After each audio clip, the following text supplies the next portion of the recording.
This is your ultimate stop for everything sports. The Golden State Media Concepts Sports Podcast. Should I say more? From the NFL, MLB, the NBA to MMA, it's all in here. The Golden State Media Concepts Sports Podcast. Listen now.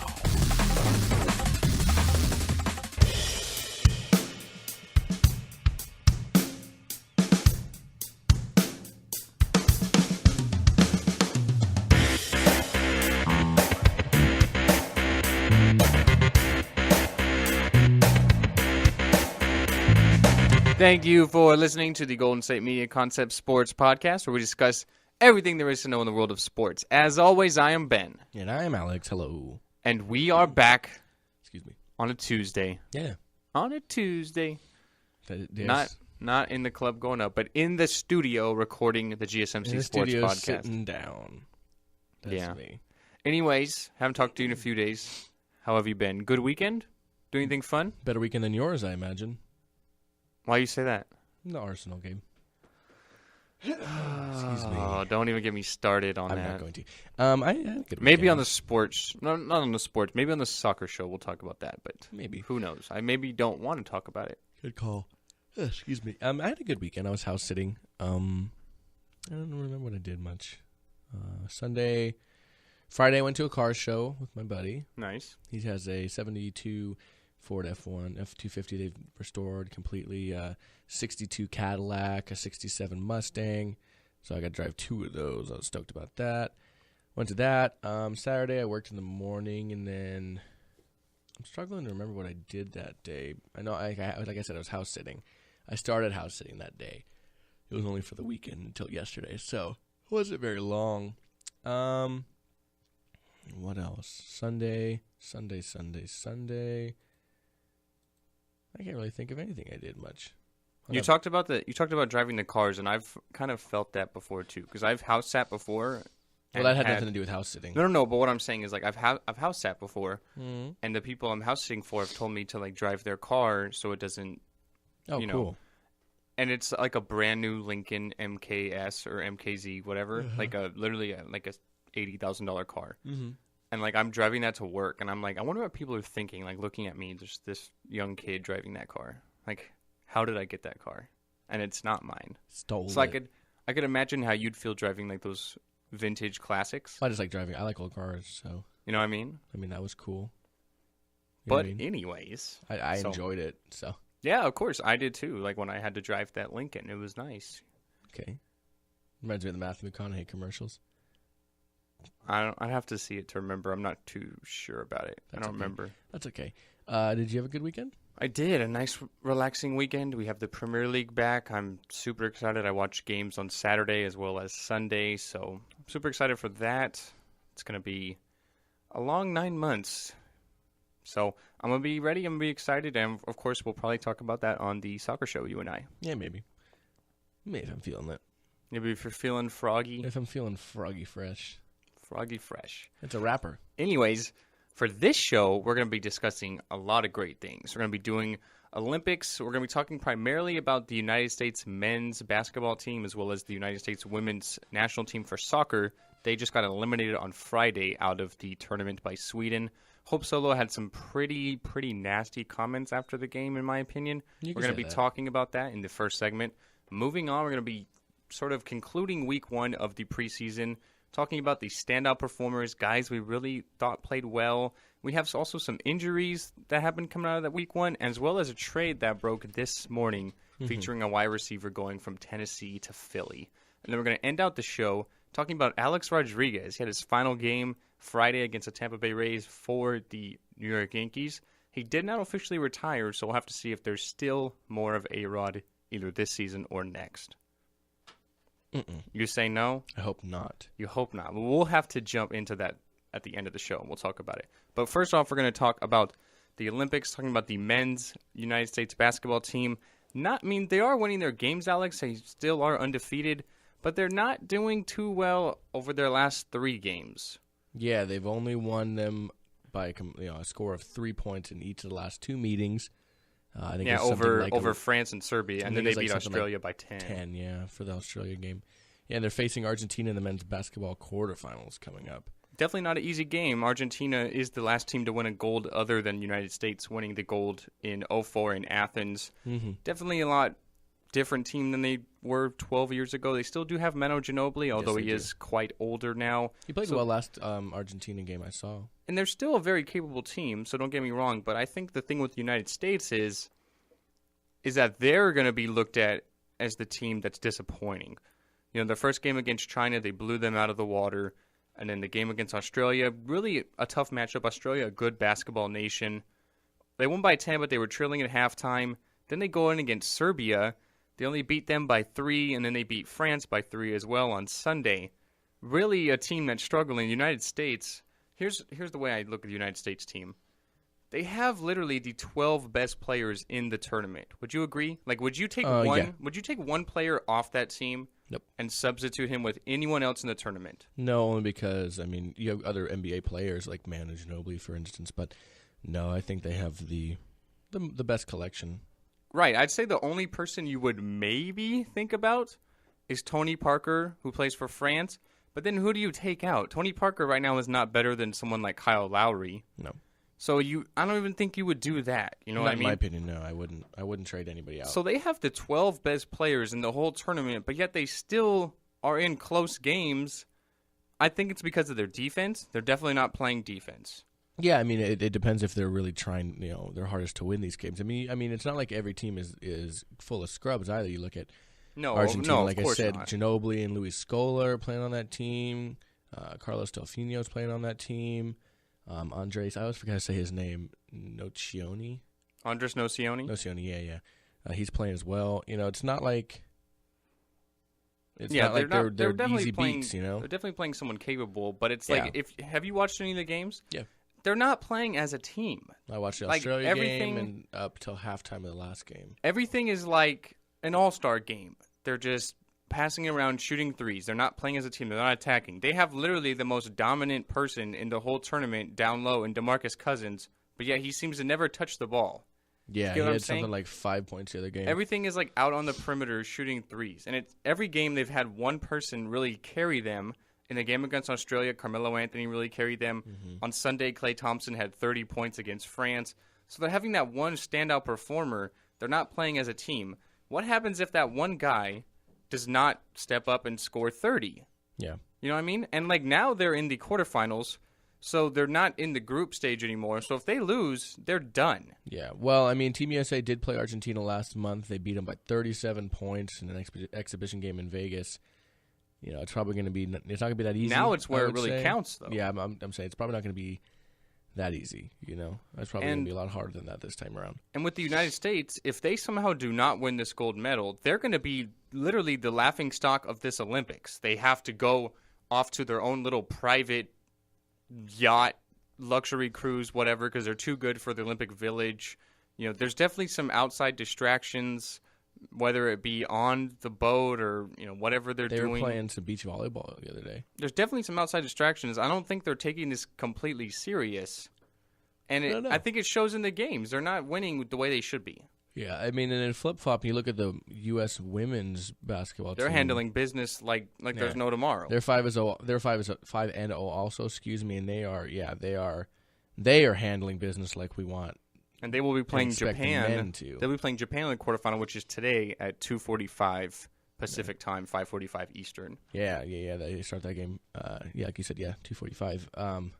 And they should be able to handle them easily. I don't see any way they don't win the gold medal. They haven't lost since 1992. Australia's women's team is playing pretty well too. They're probably the second best women's basketball nation. They do have some capable players. They're also 5-0. And they played Japan the other day. But they actually just lost, game. Alex. Did they? No. They lost to Serbia, 73-71. So they're eliminated. Oh no! So as if it wasn't good enough for the United States women, it just got a little easier. When did that happen? That happened this morning. Oh man, they haven't updated the standings then. It just happened this morning. Wow. So we have Spain and Turkey today at 10:30. We talked about United States and Japan. Then the other quarterfinal matchup is France and Canada, and that will be tonight at 6:15. Yeah, you're right. It happened this morning. It was done. It must have been done before we even got here. Yeah, I think it just finished up, like maybe within the hour. So that makes it a lot easier. But you know who's not having a good time in Rio, or I say who didn't have a good time in Rio? Didn't at The all. United States women's soccer team. Yeah. Mm-hmm. On Friday, they got eliminated. They were having a good time. Yeah, everything was great until Friday. Let's say they are no longer having a good time. They got eliminated on Friday by Sweden. It was a 1-1 game. They ended up losing in penalty kicks. Sweden scored first, and then Alex Morgan equalized for the United States. And then they go on and lose 4-3 on penalties on Friday. Hope Solo, after the game, had some pretty nasty things to say. Basically, I'm paraphrasing, she said that they played like cowards. They really sat back and defended and played on the counterattack. They didn't really play to win. They played not to lose, kind of. And, I mean, I don't know where she's coming from with this. I really feel like she's mainly just saying this because she's kind of bitter, kind of a sore loser. Bitter loss. And Pia Sundhagen, who is the coach of Sweden, she used to coach the United States women's national team. Yeah, I liked her. So she coached them up to about 4 or 5 years ago. So she knows them really better than anyone else that's not directly affiliated with the team. So she knows what their weaknesses are, what they can sort of do to beat them. And who cares no matter how they played? Look at the way Sweden played was the exact same way that Portugal played, and they won the European Championships. Mm-hmm. You know what I mean? So how can you really criticize a certain style just because you happen to lose? Do you think that if Hope Solo and the United States team would have won in penalty kicks, she would still say that after the game? No. I'm saying no. I think she's really just being bitter and upset that they lost. And Pia Sundhagen after the game basically went on to say, well, you know, we're in Rio still, and you're going home. So that's what I have to say about Hope Solo. Definitely she's going to be very upset. She used to coach them and got let go after they lost the World Cup 2 World Cups ago to Japan. So she's definitely not going to be very happy. You know, a lot of people are really critical of Hope Solo. She said a lot of bad things going into the tournament, sort of about Rio and the conditions. And she is a great player, but she's just not saying the right things. Yeah.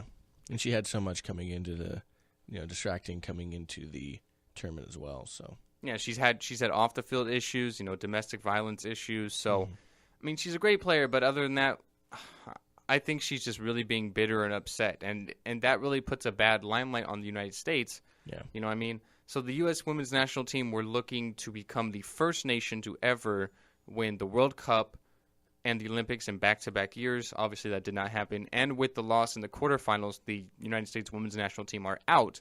And this is the first time that they are never going to medal in the Olympics. Ever. So in our semifinal matchups, we do have Brazil against Sweden. That game is currently going on. It is at halftime. We have a 0-0 game. Yes, we do.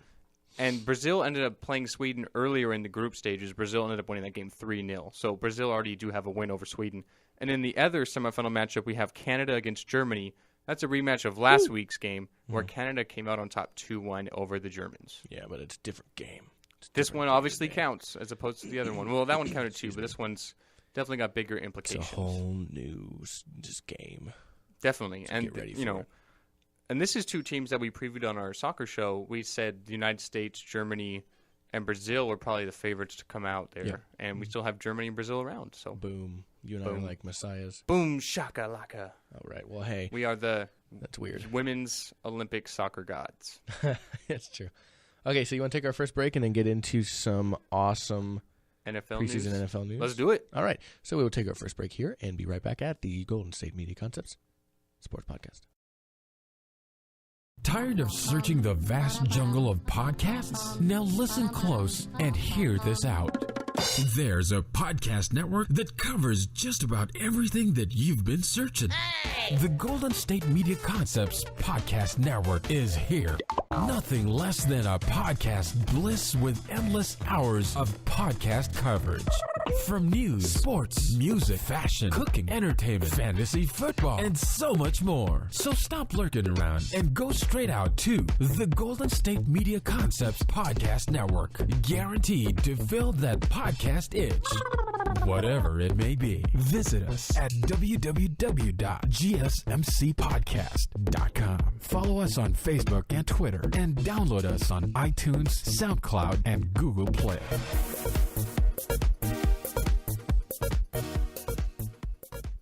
And welcome back to the Golden State Media Concepts Sports Podcast. We're going to be jumping in talking NFL preseason week 1. Thursday through Sunday was the first week of the preseason. Then starting up again on Thursday, we're going to have week 2. So week 1, Alex, what'd you see most? What stood out to you most? Well, we're going to go games first. Some players that stood out to me. Okay. I'll go players first. And these aren't just, they're not just cream of the crop players. These are players that people haven't necessarily heard of. I'm going to start with the most unlikely candidate, and that is the Raiders versus the Arizona Cardinals and George Atkinson III. Yeah, the Raiders ended up coming out on top of that game 31-10. They looked really good. They looked deep. They looked good. George Atkinson had 5 rushes for 97 yards and 2 touchdowns. Wow. For those of you who don't know, he is the son of former Raider George Atkinson.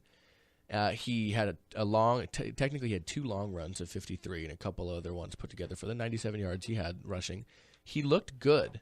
He looked speedy. He looked powerful as a runner, not necessarily like a powerful runner, but like he ran hard, And he can be a really, if he keeps up the way he's running, you have a 1-2 punch of Latavius Murray, who, wear down with power, and then you win with speed. And once they're all tired, you outrun them. And George Atkinson looked the part. He can run kicks. He can return kicks, He can catch out of the backfield, not as much as DeAndre Washington, but he looked really good. On the flip side, the Cardinals didn't look as great, but they had a lot of flashy plays. Andre Ellington returned from injury once again in the preseason. He ran for 3 rushes for 41 yards and a touchdown. Was a long of 35, so it's somewhat skewed numbers. But you did see the explosion in which he is known for there with the 35-yard run. Good receiver out of the backfield too, Ellington. Yeah, absolutely. Chris Johnson didn't really play much. He had 3 rushes for 9 yards. The quarterbacks, obviously, didn't play very much at all. Carson Palmer was 3 for 5 for 38 yards. Drew Stanton, his backup, was 2 for 6 for 42. By far the most game play that was seen in the game is Matt Barkley, former USC and Eagles quarterback. He did not do too well, 8 for 121. He threw kind of a silly pick, but it could have been better. And then Jake Coker, former Alabama quarterback, he was 2 for 5 for National 16 champion yards. winner. National champion. Yeah, he was the only one that was sacked, but you talked about the Arizona running backs. I'd say of anyone that I can really recall off the top of my head, they have probably one of the deepest running back depth charts. Think about David Johnson, how he came on last year when Chris Johnson got injured. He's probably the starter. Yeah. Chris Johnson had a great year before he went down. And Ellington's had the injury issues, but we've seen what he could do for 3 years now, that he's really capable. Yeah, exactly. So that 3-headed monster there to go along with Palmer, who's got a good deep threat, and Fitzgerald, John Brown, Michael Floyd, pretty solid offense. I think it's going to be just as good as last year's. Yeah. On flip-flop on the Raiders quarterback situation, obviously Derek Carr started the game, only threw 7 passes, completed 3 for 44 yards. Connor Cook played later in the game as well, second-round pick from Michigan State. From Michigan State, the rookie, yeah. 71 yards on 7 completed passes, not bad, out of him game action. And of course, Mr. Matt McGloin, dubbed formerly as the Ninja. Yeah, dubbed formerly as the preseason MVP by teammates, was 5 for 11, 41 yards, but he had 2 touchdown throws, including a beautiful, more so catch than I would say throw, but it was a very pretty throw, fade-type throw in the end zone for Andre Holmes. He got his feet down. It was beautiful. So, very impressed by that game. Moving on, and I feel like those teams always play each other, too. Yeah, you mentioned that last week, too. Moving on to a game that I did keep my eye on pretty heavily, and that was the Buccaneers-Eagles games, because I did want to see Carson Wentz play. Carson Wentz, of course, he played most of the second half. He did leave with an injury, unfortunately. He after the game chipped a rib. Ouch. He's going to be out probably the rest of the preseason, they said. Yeah, it's maybe. They want to get some more reps from him, but it's not like, no offense, he probably wasn't going to start or play much this year at all. Really, Sam Bradford came in, was 1 for 1 for 3 yards. Chase Daniel was 4 for 10 for 15 until Wentz came in, who was 12 for 24 for 89 yards. He had a pick that was bad. He overthrew, and what I noticed was he did seemingly miss high a lot, it looked like. Okay. I don't know if he was setting his feet. The offensive line for the Eagles is not obviously that amazing. And now you have Lane Johnson suspended. Exactly. So I think this is a big injury for Wentz and the Eagles, because you mentioned that he was not going to see a lot of playing time this year, probably third on that depth chart. So the real game time you would probably suspect from him, unless you have an injury or two, was the preseason. So now if you have him out with the fractured rib, possibly the rest of the preseason, that means the only game time you're going to see from him this year is out the window now. Yeah. So that's a big injury, because you've got to kind of get him reps. They can only do so much in practice. So, I think that's a big injury. Yeah, moving forward, I should say. Hopefully he can, make it into maybe couple of the last games. It is just a chip kind of deal, a crack, but of course you don't want to further injure him. One thing I saw that was interesting was they said they wanted him to pick up at least one third down a game with his legs. And in my mind, he is kind of a mobile guy. Oh, he is, yeah. And in my mind, I'm kind of like, do you really want to put him in that position? But if it's safe, by all means. He did rush 3 times for 15 yards, so that was nice to see. In relation, the Tampa Bay Buccaneers, Jameis Winston did not look great, but he did not look bad. He was 7 for 9, 97 yards and a touchdown. He did have a strip fumble. It was Fletcher Cox who just signed a monster deal. There. Yeah, Mike Glennon, his backup, was 7-14, 83 yards. He threw a kind of ugly pick. Ryan Griffin played good and bad, 148 yards on 13 completions, but he had 2 picks. Not much out of their running game. Doug Martin did start the game, but he was 5 for 13 yards, so not much out of them there. I was mainly really paying attention to I'm sorry, not Ertz. I was just reading his name. Wentz in that game, and unfortunately, he is a player I wanted to see more of at the end of that game. Unfortunately, he did get injured, so it's gonna be interesting to see moving forward how that goes about. Moving on to a Browns-Packers matchup, which saw the Packers come out on top 17-11. Ben, ironic score. You always see these weird preseason scores. You had 2 safeties in that game. Mm-hmm. So, 2 safeties. That probably never happens in the regular season. So that is the fault of Cody Kessler, though. I'll get into that in a minute. You know what? They had two of the greatest passers ever start ever in history of the league start for the Packers, and that is Joe Callahan and Marquise Williams. I mean, they're future Hall of Famers. Just a matter of when, not if. Couple undrafted players. Joe Callahan did play pretty well, 16 for 23, 124 yards and a touchdown. Marquise Williams, on the other hand, struggled a little bit more, 6 for 14, 55 yards and a pick. But what I was most impressed by in this game was the running of Eddie Lacy a little bit there, and Brandon Burks, a young player there in the running back pool. Eddie Lacy did run 4 times for 24 yards. Not great, but he did show burst. Yeah, he definitely showed that he's in better shape than he was last year. Looked a lot more elusive. Looked like he had more speed to him, more giddy up. So I was happy about that. Yes, being a Packer fan. So yes, I was happy to see it because good Eddie Lacy is good for everybody. Yeah, definitely. So one thing I really liked in the preseason, the one game that really caught my eye, there was obviously great stand-up performers. Some of them you mentioned, and then there's others. But the one performer or performance, I should say, that really stood out to me was the Tennessee Titans, how they looked. So you have Marcus Mariota going 5 of 5 for 45 yards, not bad. But what really stood out to me is the running game. So you have DeMarco Murray with 6 carries for 93 yards. He did break a long 71-yard touchdown run. So if you take that out the window, he's looking at 5 for 22. So not bad, still about 4 yards a pop. And then Derrick Henry, the rookie out of Alabama, the Heisman Trophy winner, he rushes 10 times for 74 yards and a touchdown. That's really, really solid. He looked really good. Even people like Bishop Sankey, who have struggled out of the gate coming out of Washington the last couple of years, he was 3 for 52. Antonio Andrews, 8 for 41. As a team, they ran 33 times for 288 yards, which is about 9 yards a carry and 3 touchdowns. So obviously you have it a little skewed. You have backups, you have third stringers. But if you look at Murray and Henry in particular, you have that 1-2 punch. Really similar players, kind of bigger guys. You have more of a receiver threat with Murray as opposed to Henry. He's not a pass catcher. So you have those guys to go along with Mariota who can also run, work in play action. The Titans' running game could be really, really good this year. Yeah, it was nice to see. I did like the running game a lot from them. So that was a game that I was also very impressed with. Yeah, I was impressed with those two running the ball, definitely. And Mariota can even run the ball. He's got great wheels as well. So yeah. Speaking of another quarterback, real quick too, that is known for his legs. Before we move on from this game, is Robert Griffin III got his first action in a long time. Yeah, and he didn't look bad. He threw a pick that didn't necessarily. I didn't think it was his fault. I thought Gary Barnidge, the route he was running, I think Griffin thought he was going to maybe bring it in a bit, and he didn't. So he threw a pick to the safety there, but he looked good. And in one more game, well, 2 more games as a matter of fact, I want to get into, but really quick, more so the quarterback situation for the Broncos, 22-0. Not really much to get into at all, really, for the Broncos. I'm sorry, for the Bears. Not much impressive there at all. What was impressive, though, was the quarterback, the 3-headed quarterback monster of the Broncos. 10 for 13 and 99 yards, a touchdown, and 1 interception for Mark Sanchez, who did have a pretty nice throw to Demaryius Thomas for a touchdown in the first half. I'd say the only bad thing was that one interception. That's the thing with Sanchez. That's Sanchez. He likes to squeeze it. He's been capable of putting in good performances, and then every game will have that one or two bonehead plays where he just kind of makes a bad mistake. He just tries to squeeze it in where he knows he can.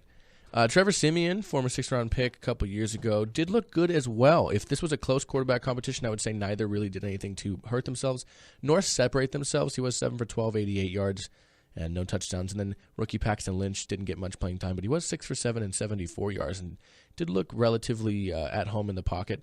He ran 3 times, more so rushing a little bit for 3 for 5. He was caught behind the line twice, but he did have a long run of 7 yards, so a little skewed there. Rookie Devontae Booker looked not bad, 4 for 11. They didn't get much push on their offensive line by that time in the game. But I did like the 3-headed quarterback that was the Broncos' starting rotation that game. Last game I want to talk about before we get into a little bit of news was the last game of the preseason and the most god-awful game I had seen all week. Are you talking about the San Francisco 49ers and the Houston Texans? Yes, and I'm sorry, before I get to that, I did want to say the Rams game. The Rams game, I watched every snap of that game. First game back in L.A.? Yes, it was a great game. It was really entertaining. They ended up winning that game. Sean Mannion, brought him back in that game with 3 touchdown passes. It was really nice to see Goff.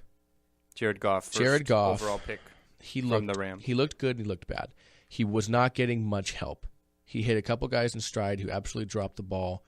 He made a really beautiful pass. It was a dig route. It was a rounded off, in route in between the linebacker's zone and the safety, and the receiver absolutely dropped it. It was a beautiful pass.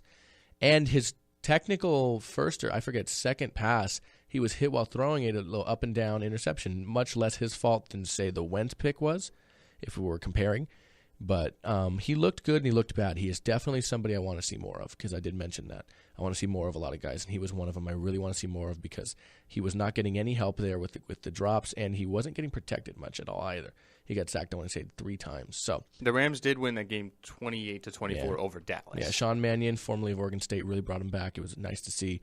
It was a nice game. So moving on and to you said the last Niners game. and Texans. Yeah, I want to say that before we do the news and then take our last break. Houston Texans won that game 24-13. The quarterback, I don't even know if I want to call it a battle, because it was almost like a surrender. You're talking about for the Niners. The Niners was bad. Excuse me. So Blaine Gabbert started. He was 4 for 10 for 63 yards. Don't let those numbers skew your opinion. He had a long touchdown throw. 63 Vance yards. McDonald. He had one pass that was 43 yards. So if you look at it another way, he was 3 for 20 yards. Okay, he did not look good in the pocket. He missed repeatedly low behind receivers.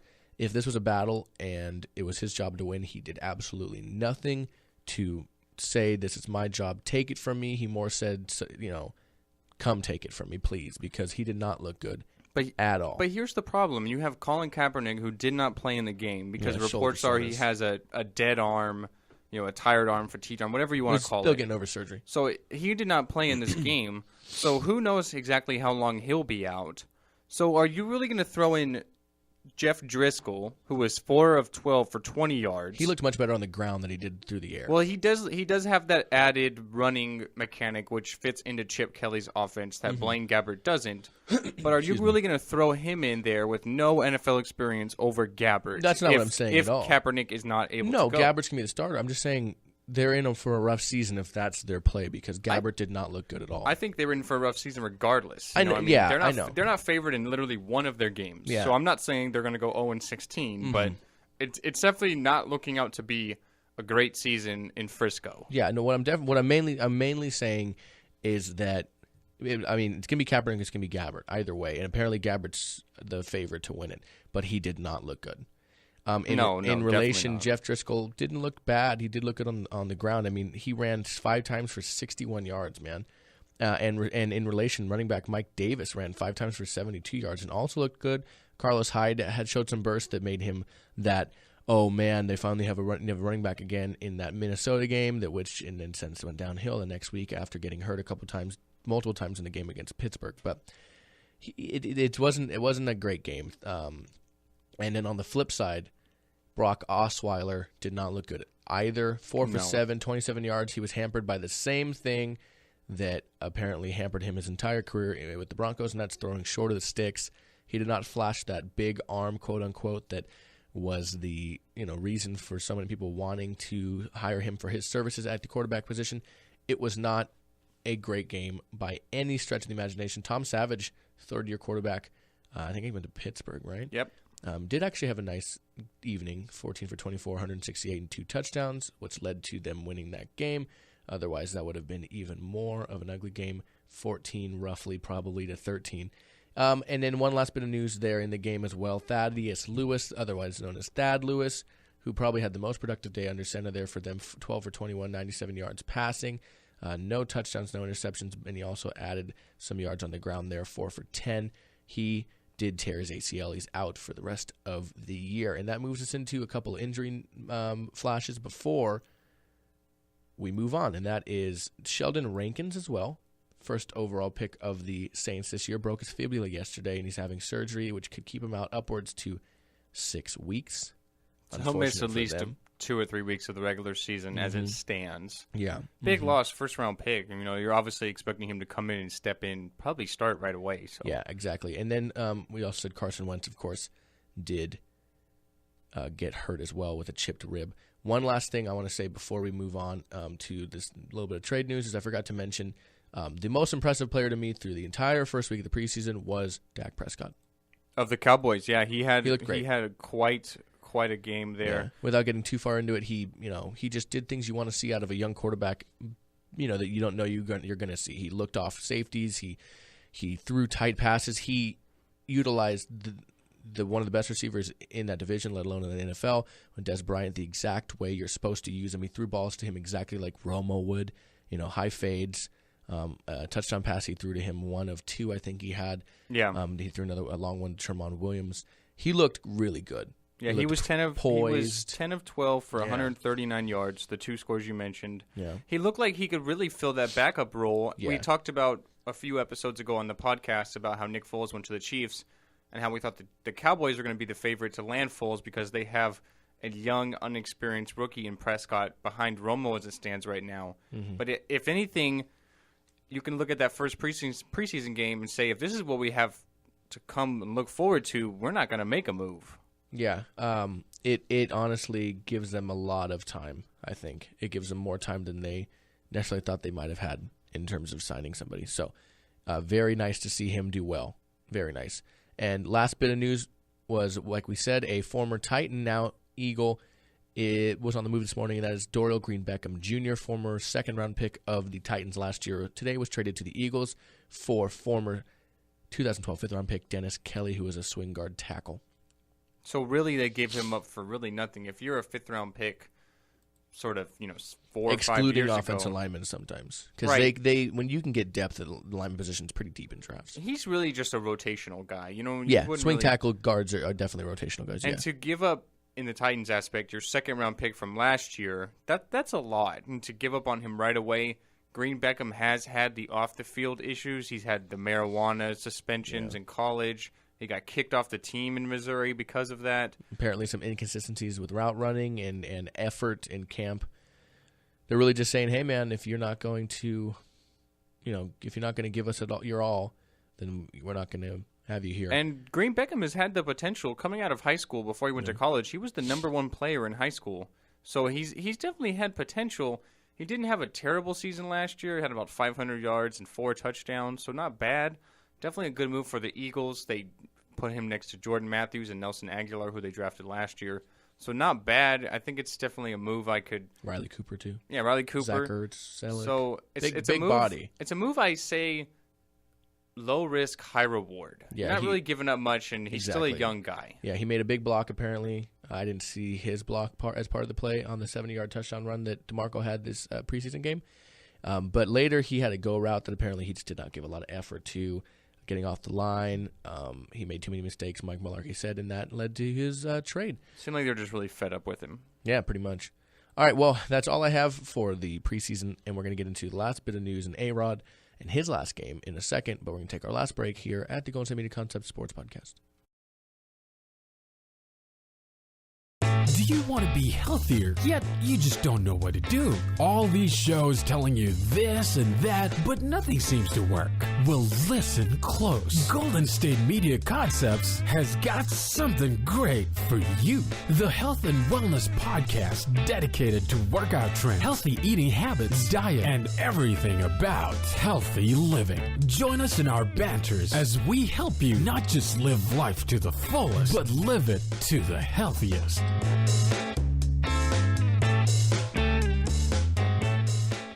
And we are back here at the Golden State Media Concepts Sports Podcast. In the 57th minute, we are still goalless between Brazil and Sweden in the first of the women's Olympic soccer semifinal. So the Canada and Germany game is set to kick off at about 12 o'clock. We'll keep you updated on that on the soccer show, so make sure to listen to that one as well. We're going to be jumping in here on the sports show into our last segment of our show today, talking Alex Rodriguez. He just recently concluded his career as a Yankee. His last game on Friday. We talked about last episode, the sort of press conference they had that Sunday before, talking about his last game on Friday. A-Rod ended up going 1 for 4 with a double and an RBI in that game. The game before he also played that Thursday, he did not get a hit. So his career as a Yankee is over. I'm sure there's a lot of sort of relief with the Yankees organization now. They did release him, I'm sure with A-Rod as well. So, Alex, my question to you is, have we seen the last of Alex Rodriguez in baseball? Please, God, yes, please. Why do you say that? I don't like him. Okay, but you're hoping, but do you think he will honestly be done? You're hoping, yes, but let's be real here. I don't see... First off, I don't want it to be some ongoing saga with will he, won't he, kind of thing like that. I hate that stuff. Okay. Technically, could he be signed? Yes. Is there a team that could use his bat? Maybe. It's not going to be an NL team because no NL team is going to put him in the field. You know, somebody's like, "Oh, we can go to the Marlins." Are you going to put him at third base? You know what I mean? Maybe first base. You can put him at first base. Like, you just lost Giancarlo Stanton. You're probably the strongest hitter, but are you going to put him at first base? We've seen him at first base. He's you don't garbage. have to field that much at first. But you still do. That's, you gotta, you have to. It's a whole other game. You have to dig out from dirt. You have to, it's hard to change over like that. It is, but if he goes to an NL team, like you said, they're going to have to put him in the field. It's going to be at first base. Yeah, but I don't see him going. I would see him going to an AL team if he does. Or it's just really a pinch hitter role, which I don't see that being the case either. No, because you're going to pick up that contract. Or at least you're going to pick up a heavy contract. It's A-Rod. You're not going to give him, nothing. You give him some money. I personally hope not. I would say if it does, it's going to be an AL team.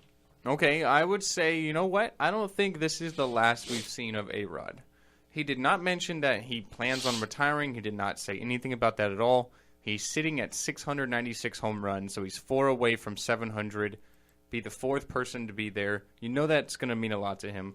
He is 41 years old, so he is quite old. I see a team signing him here at the end of the season and hoping he can hit home runs and put butts in the seats. The Marlins makes a lot of sense. It's his hometown team. They just lost Giancarlo Stanton to a thigh injury. He's going to be out the rest of the year, or a groin, whatever. Groin, yeah. So he's going to be out the rest of the year. So they do have a void to fill. Obviously, A-Rod is not Giancarlo Stanton. No. But they can bring him in, hometown team, and sell tickets and hope he hits 4 home runs. Kind of like they have with Ichiro this year. Ichiro is a lot more capable. He still plays in the field, playing in right field. He's obviously a great hitter, having his 3,000th hit just over the last weekend. So I think someone does it. An AL team would make more sense. But everyone's talking about the Marlins. Who knows if they're going to pull the trigger on A-Rod or not. I don't think this is the last we've seen of A-Rod. I think he wants to at least get to 700 home runs. He's only 4 away. That's honestly doable within the last month and a half of the season. All I know is if I'm a GM or man, whatever responsible for I'm not signing him. You would just not do it at all? Not bringing him in. Not worth it to me or my clubhouse. Nothing. Mm-mm. Okay, I mean... I don't think he deserves to get 400, personally. Like, yeah, maybe you want it, but a lot of people that don't deserve stuff want stuff. There's definitely a lot of people that are going to think the way you do with his whole steroid, debacle over his career.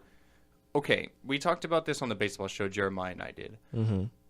I don't think A-Rod's going to get into the Hall of Fame because the writers have not voted in any of these people that have been linked to steroids. You think of Rafael Palmeiro, Barry Bonds, Sammy Sosa, Roger Clemens. All these guys have not gotten in because of that steroid. Yep. you can put A-Rod in that mix. So let's just 100%. say he's not going to get into the Hall of Fame unless these writers change their minds about all these guys, which I don't see happening. But would you put him in the Hall of Fame? No. If you had a vote, would not vote him? Nope. Okay. Because no one else is in there. No one else of that steroid era is in there. If Barry Bonds, who was never proven to have ever done any wrongdoing, proven, again, I'm not saying he didn't, proven, right, is not in the Hall of Fame, is all-time home run leader of all time, again, all time, and you have somebody like A-Rod who was proven to do it, no way. You know what? Or not even don't get me started on Pete Rose, okay, who didn't bet on his own games, he just bet on games, right? He didn't necessarily, he messed with the integrity of the sport, but not necessarily his own integrity, who was proven to do something wrong, but there's nothing in terms of his playing. He wasn't throwing games or anything like that, and he's not in the Hall of Fame? No. I would put A-Rod in the Hall of Fame, and I would put all those guys in the Hall of Fame. Here's why. There are some guys I would put, like I said, Pete Rose, I would put him in the Hall of Fame. Here's why. In a heartbeat. Baseball, I'd put Rose in the Hall of Fame as well. Yeah. But baseball was allowing these guys to use steroids. They knew that they were using steroids, and they never tested them on it. And really, you can kind of thank those guys for baseball even being around right now. Here's why I say this. Baseball came out of a strike. They had a strike, and no one wanted to go to the games. And then what happened? You had people like Mark McGwire and Sammy Sosa have this home run battle chase where they were both hitting home runs at historic rates and battling it out to become the single-season leader. So you have them battling it out. Then you throw Bonds in the mix. He hit 73 in 1 year for the Giants. All these guys were using steroids, and baseball knew about it. So the way I see it is that they weren't really doing anything wrong. Morally, is it wrong? Yes, absolutely. But if it's in the rules of the game that they're not testing you on this, and you know you can get away with it, why would you not do it? That's what they were doing. I don't see any real issue with that. How can you punish them for that when they weren't doing anything in the rules of baseball that they weren't allowed to? Because they knew they weren't supposed to. And now Right, but it is still, a rule. I would- It's a rule that they're not supposed to. And A-Rod went far past the point of knowing it was better or not. That he knew better than that, and he got past the point to know better. I understand. That's but my I would- issue with him. I would still put every one of them in the Hall of Fame. I realize it's play-wise, sure, but as long as the other ones are tainted, and again, don't get me started on Pete Rose, who never did anything to enhance his play, just the integrity of the game, and he's not in. Then Right. no, I mean, technically speaking, I'm not going to put Bonds in either. Yeah. I can't be You can't put hypocritical. any of I them can't because technically speaking, that makes me a hypocrite. Bonds doesn't go in, Clemens doesn't go in, A-Rod doesn't go in, Canseco or McGuire, none of them go in. Yeah, none of them are going to go in. Sosa but maybe has never been proven that he did. I'd put them all in. It's a rumor. Though. You know what I mean? I would do it, but it's not going to happen. I get what you. Yeah, we no, already talked about I that. get what you're saying, and I don't necessarily agree with you on it, but I don't disagree at the same time because I get where you're coming from. Yeah, I mean, I just find it just really interesting that baseball let them do this, and in a way, it kind of increased their popularity because you had all I these get guys that. hitting home runs. And that's what people showed up to the ballparks for. Like, oh, Yeah. Sammy Sosa's playing; he has the opportunity to hit 2 home runs every day. Yeah. Oh, Bonds is here; he's going for home run numbers 70 or 60. You know what I mean? Like, you're not going to see that ever again. That's what really brought baseball back because they came off the strike and no one wanted to watch the games. Yeah. And you have everyone hitting home runs, and that's what got people interested again. So I don't see any real issue with it, but it's not going to happen. Yeah, I don't think it's gonna happen No either. way. Again, in my mind, I don't want A-Rod playing anymore. I think I was happy to hear the end of the era. You know. And So- it might be. Who knows if a team will pick him up or not? We really have no idea. We have no idea if A-Rod even wants to keep playing. I Yeah. assume he does because he did not say he's retiring. Yeah. So if you're not announcing a retirement, that assumes that you're not finished. In a sense, when A-Rod finally is done playing, it's almost like the end of the steroid era is officially done. He's like There's the no last players one. left. You He's know like what the I mean? last one. That's a good thought. I didn't think about that, Yeah. but he really is like the last one. I think that'll be good for baseball.